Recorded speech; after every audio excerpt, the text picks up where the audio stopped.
順利起跑啊！見到3線同埋4線、5線嘅運動員彈出啊，好勢均力敵啊！咁我哋見到中間3、4、5線呢嘅後程嘅加速能力好強啊！順利10秒28。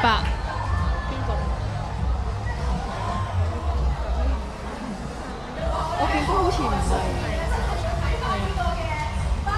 咁我見到咧就係曾克里啊，喺早段嘅時候咧，佢係大先少少嘅，咁啊就係喺第5線度嘅西江尚輝咧就拍住佢，反而啊清水空跳咧就稍為係慢咗少少嘅。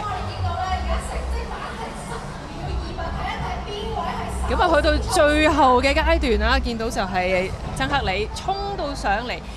應該就係曾克里，跟住第2名係啊，冇錯，應該係中國嘅曾克里呢係第1名衝過終點啦，時間10秒28。第2名衝過終點嘅呢就係嚟自日本嘅清水空調，第3名呢都係嚟自日本嘅西江尚輝。